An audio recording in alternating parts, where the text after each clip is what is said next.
Konstitusi menurut saya yang tertinggi itu adalah ketika mahasiswa aktivis turun ke jalan. Kemana mereka?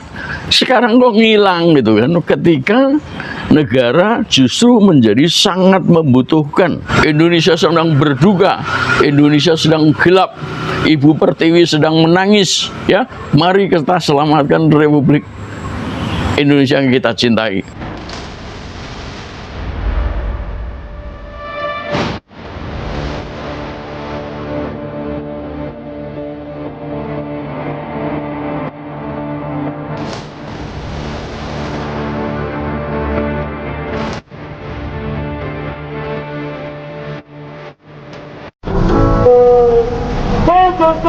Dari kala dini berjuta kali turun aksi. Kalau kita mengamati dari rejim ke rejim, khususnya dari rejim Orde Lama, Orde Baru, sampai Orde Reformasi, bahkan sampai hari ini, kita melihat ada beberapa kesatuan aksi mahasiswa yang sebetulnya waktu itu girohnya tuh sangat tinggi sekali, terutama waktu di era Orde Lama untuk menumbangkan rejim yang memang dianggap salah ya. Di antara mereka itu kan kita bisa mengenal, dulu ada kami, ada KAPI, GMNI, PEMKRI ya kalau nggak salah ya. Ya.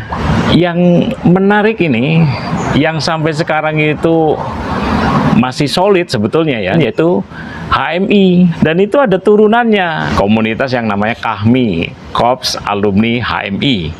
Dulu tuh sangat militan dalam hal aksi ya, Khususnya menentang pemerintah ya. khususnya menantang dan melawan pemerintah dan mengkritisi pemerintah. Mereka itu istilahnya tidak ada kompromi lah. Iya. Nah, itu juga dilanjutkan pada era Pak Harto, Pendukung utama bahkan. pendukung utama kan. Nah, belakangan setelah mereka berhasil menumbangkan Pak Harto, HMI, GMNI, terus kemudian kami, KAPI, pada kemana ini? Sementara kan mereka-mereka ini dibutuhkan oleh masyarakat untuk mengkritisi rejim yang sekarang lebih ugal-ugalan karena mereka berjalan di atas kesewenang-wenangan, karena memang mereka berjalan tidak menggunakan konstitusi. Kalau menurut Pak Bintang, bagaimana? Saya koreksi dulu yang terakhir nih. Konstitusi menurut saya yang tertinggi itu adalah ketika mahasiswa aktivis turun ke jalan. Itu yang tertinggi. Jadi kalau turun ke jalan itu jangan dikira non konstitusi. Ya, oke. Jadi kembali kepada pertanyaan Anda ya. Jadi intinya itu kemana mereka? Sekarang kok ngilang gitu kan? Ketika negara justru menjadi sangat membutuhkan pikiran-pikiran anak muda, ya, mahasiswa khususnya. Nah, ketika itu saya baru masuk ITB tahun 64. Tetapi saya memang ya selain masih bodoh, berasal dari kota yang sepi seperti Solo, ya, desa, ya kan? Itu saya memperhatikan bagaimana gejolak mahasiswa dan pergerakan mahasiswa. Ada yang Anda lupa menyebutkan tadi, ya, selain HMI, GMNI, ada CGMI.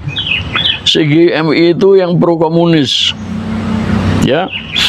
Memang kemudian dalam upaya menjatuhkan Bung Karno, lalu PKI dilarang, itu dengan sendirinya CGMI juga ngilang, ya.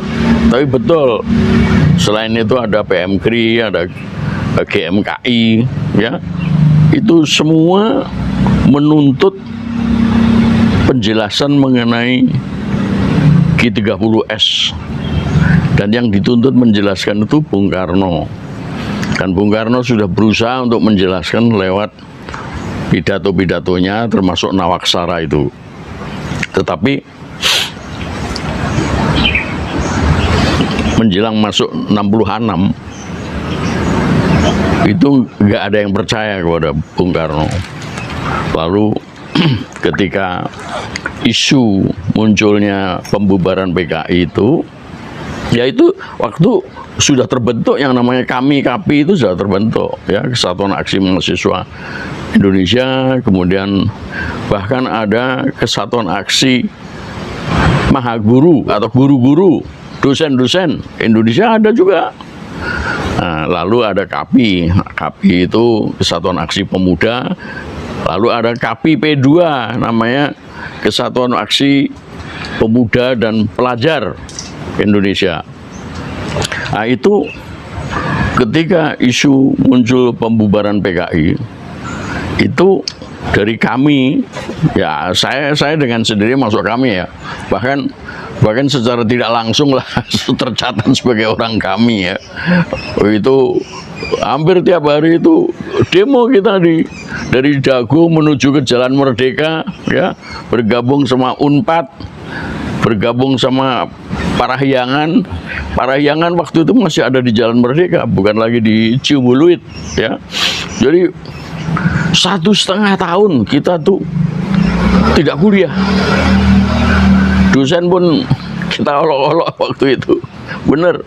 Dan akhirnya ya mereka mengerti, ya dosen-dosen ITB juga nggak datang mengajar.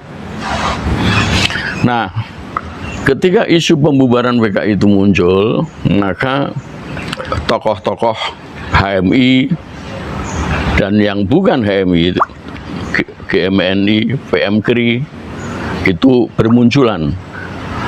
Nah, yang saya ingat dibentuklah Front Pancasila. Front Pancasila itu maksudnya menuntut pembubaran PKI. Nah, ketuanya adalah Subhan ZE. Itu tokoh NU yang mestinya juga masuk dalam kelompok HMI kami segala ini ya. Sekretarisnya itu namanya Hari Chan Silalahi dari PMKRI. Nah, mereka membentuk Front Pancasila dan mengunjungi banyak pejabat di pemerintahan ya, termasuk ketua DPR dan lain-lain ya, karena mereka menuntut supaya ada sidang MPR ya.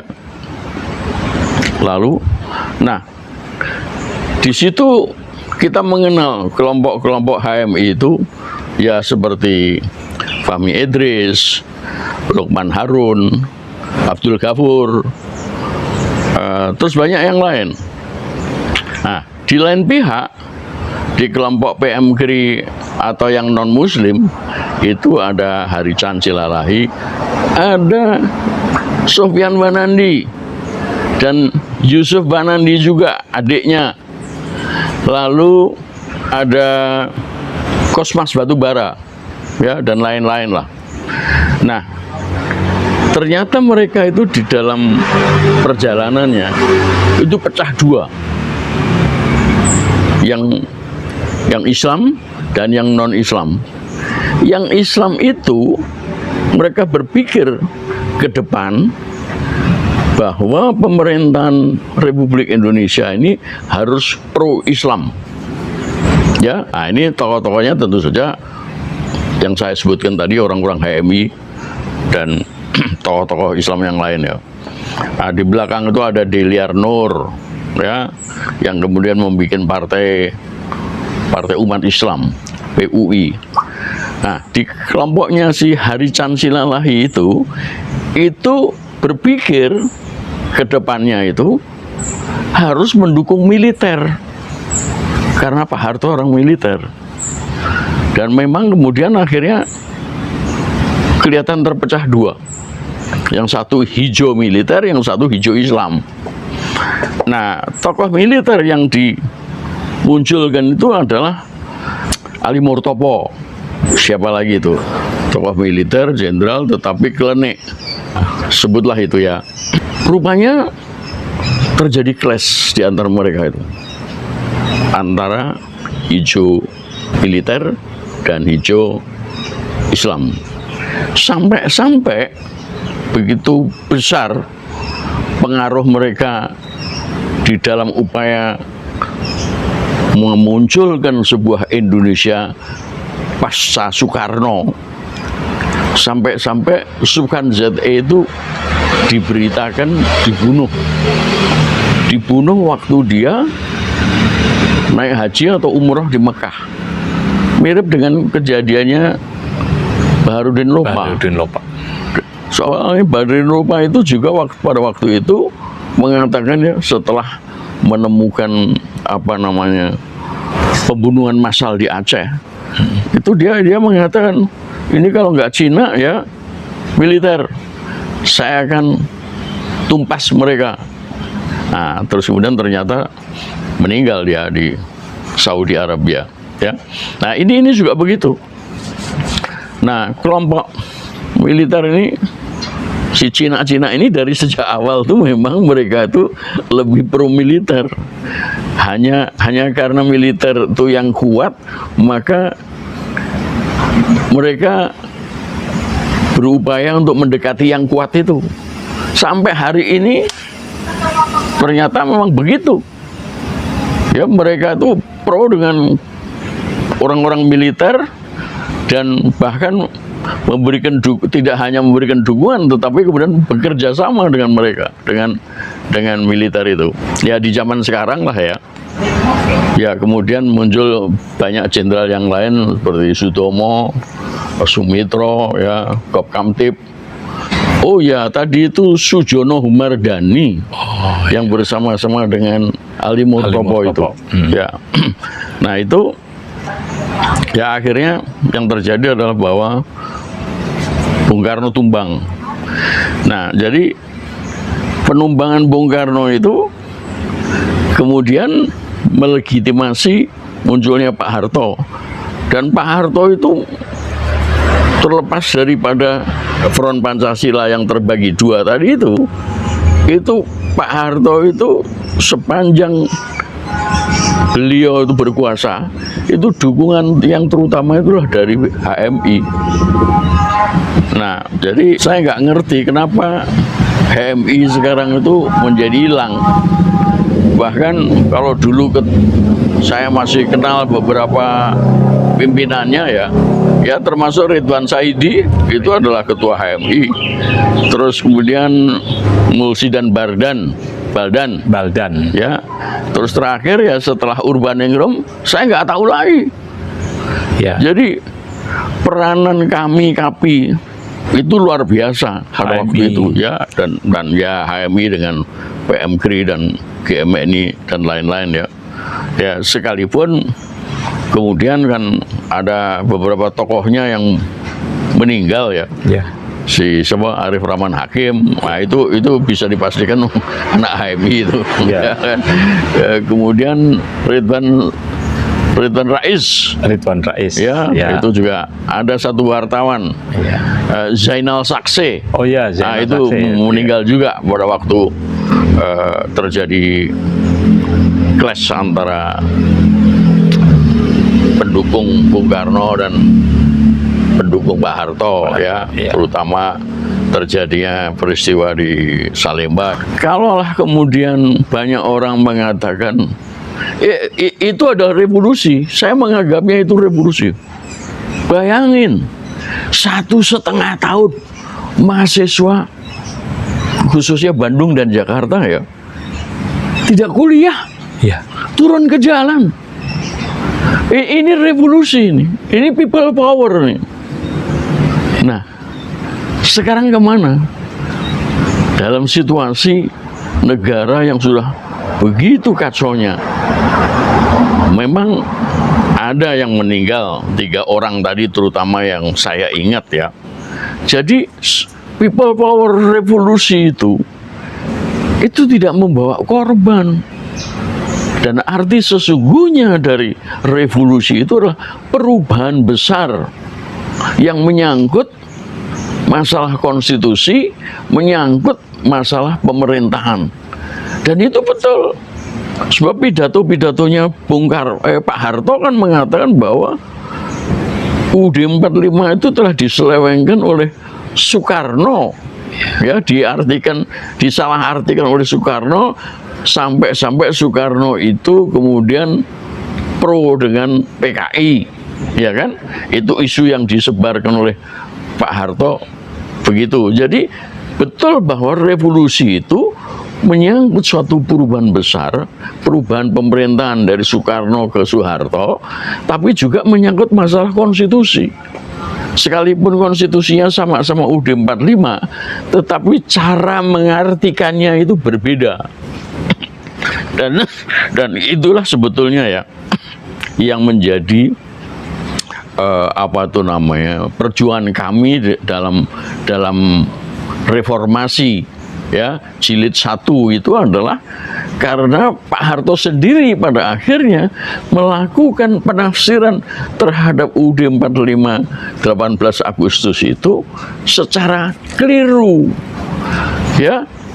Nah, itulah yang kemudian terjadi, tetapi kemudian ditunggangi oleh gerakan deformasinya Amin Rais untuk mengganti Undang-Undang Dasar 45 menjadi Undang-Undang Dasar Amandemen 99 sampai 2002. Nah, ini yang menjadi perhatian saya. Kemana itu orang-orang PM KRI?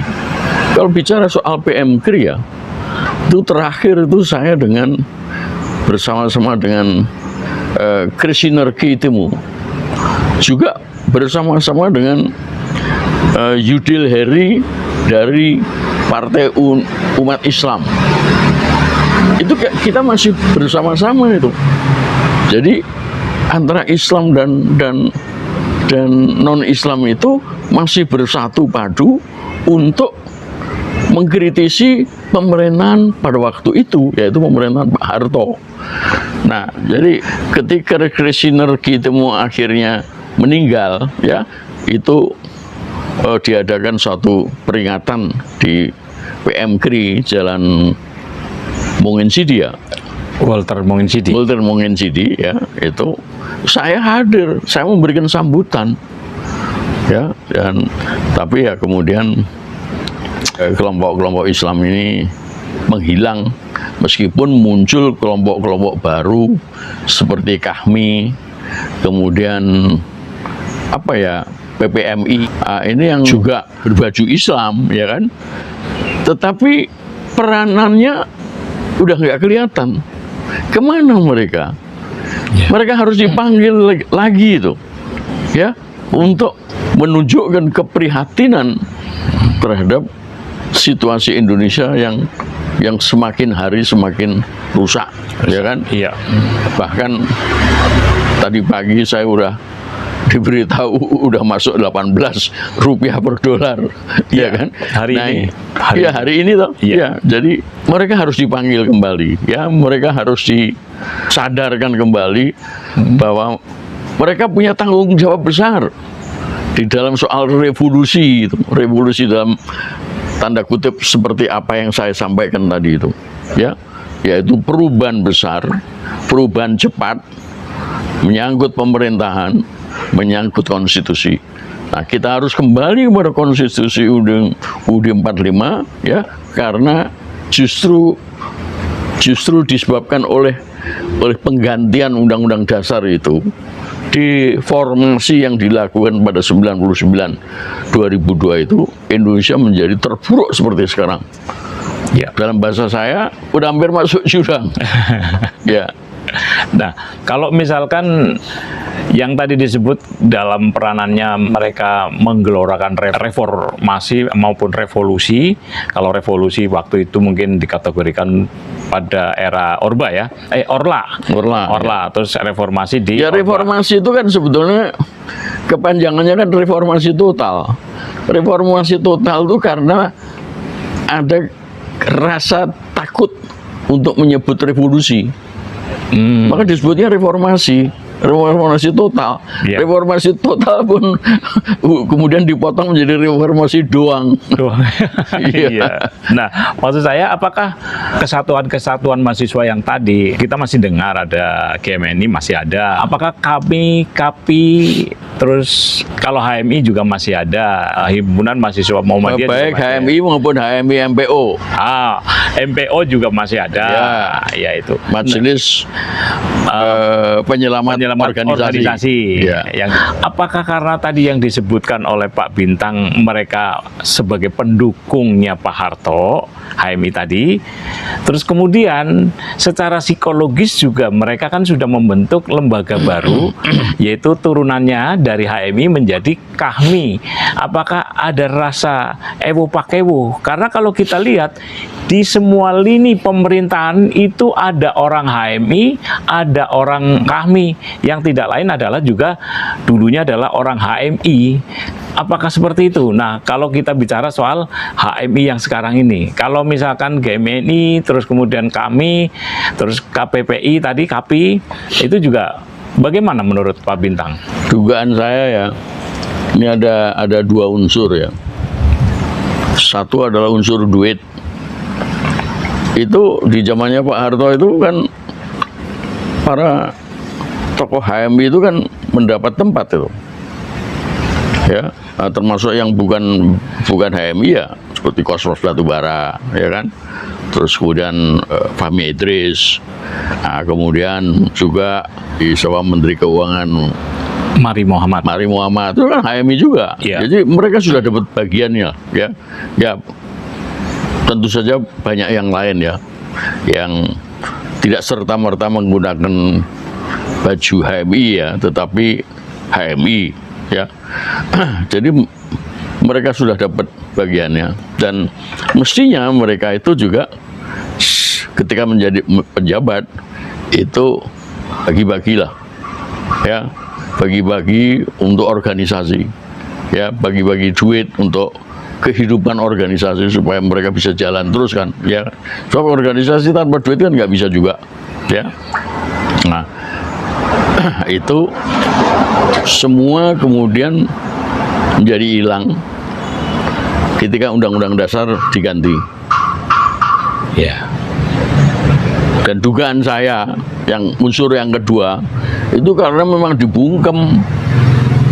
Dan yang berkali-kali yang saya katakan dibungkemnya itu ketika zamannya SBY. Jadi SBY itu mendapat bisikan lah. Ya. Ya memang konon dia itu kalau di kelas itu, kelas militer ya, itu paling pinter dia itu, SBY itu. Tapi yang ini menurut pendapat saya dia dapat bisikan dari CIA ya, bahwa kalau mau tanpa ada gangguan ya, menjabat sebagai presiden tanpa gangguan bahkan bisa 2 periode, bungkem mulutnya mahasiswa. Jadi sudah nggak ada uang untuk organisasi yang kritis itu, mahasiswa yang kritis ya, juga dibungkem, kampus-kampus dibungkem. Jadi karena 2 unsur itu kemudian ya hilang. Contoh yang jelas adalah IJMI. Begitu Pak Habibie nggak ada, udah IJMI mati. Karena dulu itu donornya itu dari istana. Di zamannya Pak Habibie. Ya ada masih, tapi hilang aja begitu. Ya, bersuara juga enggak. Ya. Nah, inilah yang menurut pendapat saya sesuatu yang harus diperbaiki lah. Ya, tidak boleh begini. Tapi menariknya nggak cuman mahasiswa, itu kiai-kiai NU dan Muhammadiyah juga begitu. Bagaimana ini?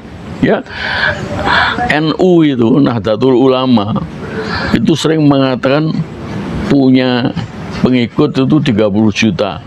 Dugaan saya sekarang itu beberapa tahun yang lalu. Iya. Dan sekarang menurut pendapat saya udah meningkat ya, mungkin 40-50 juta.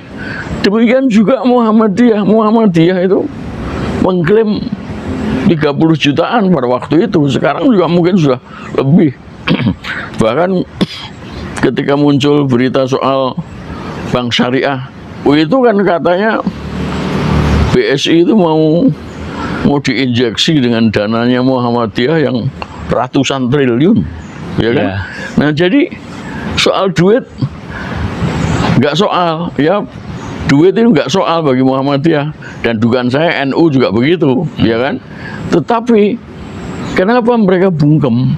Ya, sebab kalau Muhammadiyah saja mengatakan ya kami menolak Prabowo Subianto dan kembali ke UUD 45. Udah selesai itu. Iya, udah betul. selesai. Nah, kita kembali ke soal HMI tadi. Meskipun tadi banyak kesatuan aksi mahasiswa ya kan. Iya, ya. Kita lebih menyoroti kepada HMI karena memang HMI inilah tiba-tiba. Jangan dilupakan ICMI ya. ICMI juga. Iya. Tapi kan waktu Ini revolusi lebih maju lagi karena cendekiawan.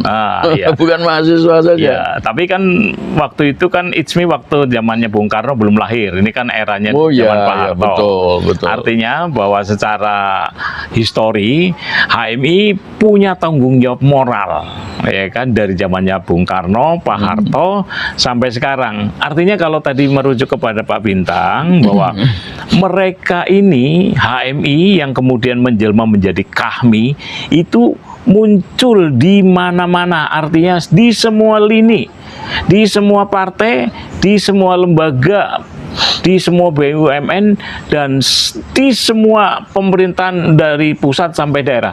Kalau misalnya KAHMI yang dulunya adalah HMI mau bersuara menolak Prabowo, itu kan sangat efektif karena mereka dari Jakarta sampai ke ujung barat, sampai ke ujung timur, utara sampai selatan. Ada tokoh yang namanya dari KAHMI yang memang dilahirkan dari HMI. Bagaimana Pak Bintang?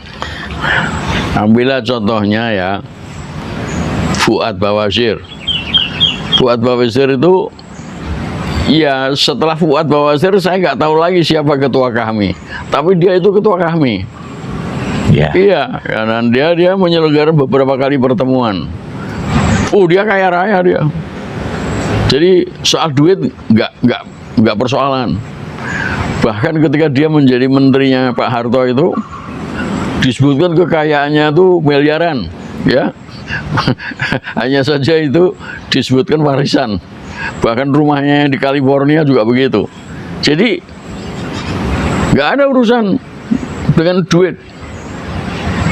Pasti ada dan berlimpah. Dia masih punya banyak rumah di Menteng sana. Ya, itu kabarnya begitu. Ya. Jadi tadi saya sebutkan dua unsur ya. Satu adalah unsur duit, kemudian yang ketiga adalah unsur mulut yang dibungkem. Nah, sekarang kalau bicara soal Fuad Bawazir dan KAHMI-nya, itu nggak ada soal duit. Masalahnya adalah kenapa bungkem? Kenapa dia bungkem? Kenapa dia nggak mengorganisir? Dugaan saya itu tadi, ada kekuatan di pemerintahan yang memang sengaja membungkam. Nah, itu dimulainya sejak SBY. Nah, tentu saja Jokowi juga begitu. Ya, dengan SK 75 kemarin ya. Iya, betul. Nah, lalu Prabowo, bahkan Prabowo memerintahkan pada Menteri Pertahanan, ya, Syafri Samsudin, untuk menyampaikan bahwa semua kekuatan bersenjata, ya, sebab di situ disebutkan Kapolri, kemudian Ketua Panglima TNI, lalu Menteri Dalam Negeri yang mantan Kapolri juga, ya, Tito Karnavian. Ada Kasal. Ada Kasal. Ya, Kasal. Semualah ketiga angkatan. Kasau juga ada. Itu diperintahkan untuk menanggulangi kalau terjadi semacam unjuk rasa, baik itu ada kerusuhan atau tidak kerusuhan, ya, baik itu dilakukan oleh individu atau kelompok, ya, seperti yang terjadi pada Agustus, peristiwa Agustus tahun lalu. Ya, ini pengumumannya kan disampaikan oleh Syafri Samsudin tanggal 31 Agustus. Itu udah begitu. Jadi menurut pendapat saya ada rentetan pembungkaman, ya, dan menyebar rasa takut. Menyebar rasa takut itu teror. Ini jadi Syafri Samsudin itu menyebarkan terorisme itu, ya, dari sejak SBY sampai sekarang. Ya. Jadi ya udah, sekalipun ada duit, tapi kalau mulutnya bungkem ya nggak bisa berbuat apa-apa. Ya. Ya. Apakah Indonesia masuk jurang beneran apa enggak, itu enggak peduli. Nah, ini yang saya sayangkan dari HMI dan lain-lain itu, yang notabene adalah believe in God, ya kan? Ya. Apakah Islam, apakah non-Islam kan believe in God. Nah, jadi ini sudah pengingkaran terhadap keberadaan Tuhan Yang Maha Kuasa, pengingkaran terhadap keadilan dan kebenaran, karena keadilan dan kebenaran itu berpihak kepada Tuhan Yang Maha Kuasa, Tuhan Yang Maha Esa. Jadi ya kita cuma bisa menghimbau aja. Mudah-mudahan orang-orang macam Fuad Bawasir yang pernah jadi menteri, ya, meskipun cuma 2 bulan, ya, tetapi dia punya jasa besar, ya. Dialah orang pertama yang mengajukan ide kepada Pak Harto perlunya surat utang negara, dan Pak Harto setuju. Itu Fuad Bawasir, Menteri Keuangan. Arab juga dia, kayak Mari Muhammad. Iya. Menurut Pak Bintang, bagaimana cara untuk tadi kan kita tidak bisa cuma mengharap, menghimbau kepada HMI. Kan mereka kan punya tanggung jawab moral, apalagi mereka sudah dibesarkan oleh negara, yaitu melalui alumni-alumni yang sekarang duduk di pemerintahan. Nah, kalau Pak Bintang cuman sekedar mengharap, kayaknya nggak bisa. Nah, apa kira-kira solusi yang... Ya, kita undang aja untuk bicara. Kita undang untuk bicara. Ya, saya beberapa kali pernah bertemu dan dalam sebuah pertemuan, ya, dengan Fuad Bawasir. Mestinya dia pasti kenal saya lah. Jadi ya sebisanya kita undang. Demikian juga kita bisa ngundang lah ketua-ketua HMI yang baru, ya. Iya. Yang dari Google pasti ketemu lah. Iya, pasti ketemu. Ya. Pasti ketemu, ya.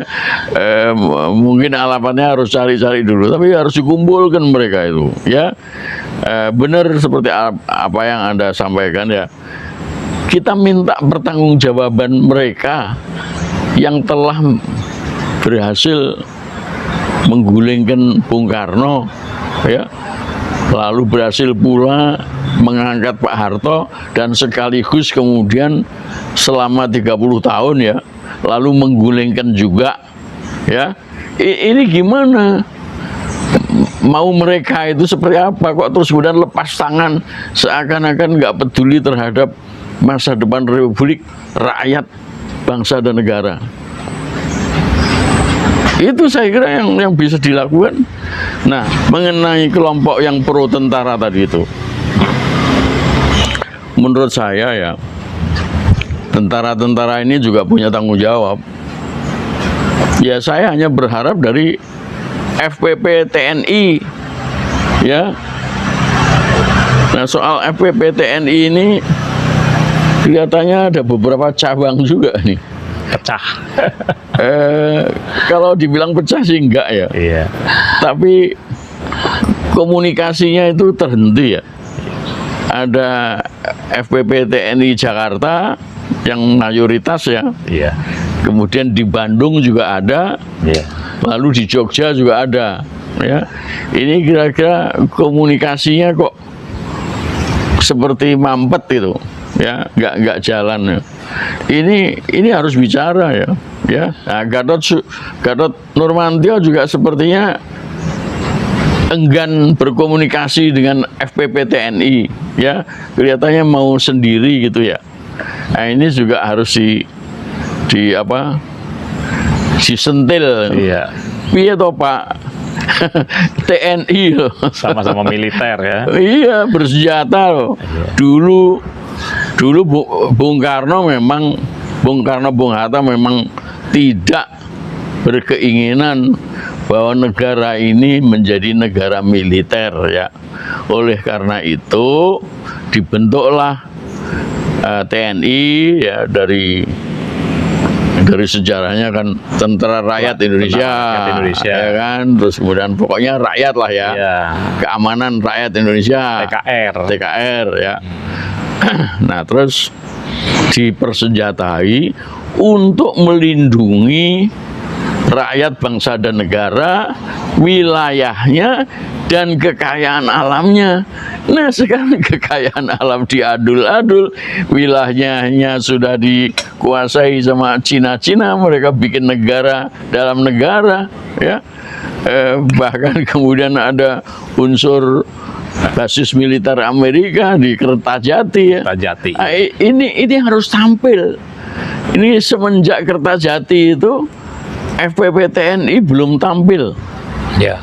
Ya, belum tampil. Ini tanggung jawab mereka ini. Ya, kalau saya cuma bisa ngomong aja.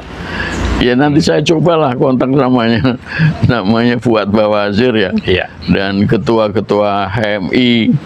Ya, yang lain-lain lah. PMKRI ya.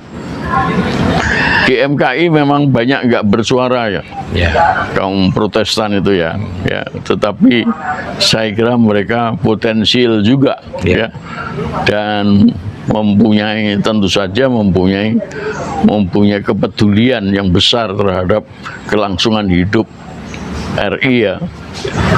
Oh ya, ada satu kekuatan tadi kita ngomong mengenai Cina ya, yang non Muslim ya. Ternyata banyak Cina teman saya terutama ya, yang pikirannya tidak sama seperti Hari Chan Silalahi. Kalau Hari Chan Silalahi, Sofyan Wanandi, CSIS ya, dan lain-lain itu kan mereka sengaja mendekati militer untuk mendapatkan kekuatan dan dukungan, dan kemudian bisnis ya. Ya, Lim Siuliang sama Pak Harto kan begitu ya, dan banyaklah contoh yang lain termasuk Bob Hasan dan sebagainya ya. Nah, ini ada kelompok Cina yang loyalis terhadap NKRI dan Konstitusi 45 ya, yang juga tergugah ya, tapi belum sampai bersuara, belum sampai mereka itu berkumpul. Yang saya tahu hanya 1-10 orang lah yang menunjukkan sikap seperti itu, dan saya mengenal mereka ya. Tetapi dugaan saya, kalau melihat perusahaan-perusahaan Cina yang menyebar di seluruh Indonesia ini ya,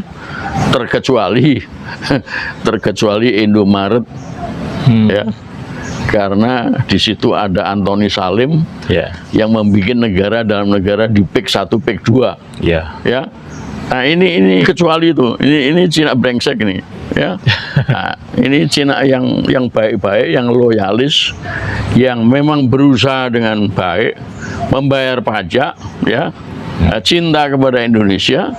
Nah, ini harus diorganisir, harus dikumpulkan ya, untuk bersama-sama dengan kelompok-kelompok yang lain menyelamatkan Indonesia sebagaimana dulu tahun 66-67 mereka juga berupaya menyelamatkan Indonesia dari cengkeraman komunis ya, dengan membentuk Front Pancasila bersama-sama Sukan ZE itu ya. Jadi banyak kelompok yang harus dibangunkan ini ya. Dan yang sudah menunjukkan kepeduliannya ini yang kemudian harus kita rangkai untuk ya kembali turun ke jalan. Iya. Ya, termasuk mahasiswa-mahasiswa kalau perlu 1 tahun penuh nggak usah kuliah. 1 tahun penuh nggak usah kuliah. Kita dulu 1,5 tahun nggak kuliah. Ya, jadi ya, dengan demikian ya dosen-dosennya itu, profesor-profesornya itu juga harus maklum. Oke lah, mereka nggak perlu turun ke jalan seperti saya turun ke jalan zaman dulu, ya kan? Saya satu-satunya yang turun ke jalan loh, ya, nggak ada yang lain loh. Itu membiarkan mahasiswanya, kalau perlu sekalian dosennya aja yang mogok nggak mau ngajar 1 tahun penuh, nggak usah ngajar, ya. Kita ditutup. Indonesia sedang berduka, Indonesia sedang gelap, Ibu Pertiwi sedang menangis, ya. Mari kita selamatkan Republik Indonesia yang kita cintai. Begitu. Itu yang bisa baru mengarah kepada revolusi ya. Iya, ya makanya seperti yang tahun 66-67 itu saya anggap itu revolusi. Iya. Per definisi betul. Iya, betul. Ya, dan korbannya nggak banyak, hanya 3. Itu mungkin juga karena salah tembak atau apa ya. Nah ini juga begitu, jangan kemudian ditakut-takuti seakan-akan revolusi itu akan membawa korban. Mana ada buktinya, Indonesia nggak pernah begitu, ya kan? Nah, kalau ada penembakan Semanggi 1, Trisakti, ya itu ada yang bego di situ. Dan kemudian kan sudah terbukti siapa pelakunya, siapa dalangnya, ya kan, sudah disebutkan. Malah namanya siapa, Marzuki Darusman, terang-terangan mereka ini sekarang memimpin republik ini, memimpin negara ini. Iya. Ya. Prabowo sama Safri Samsudin.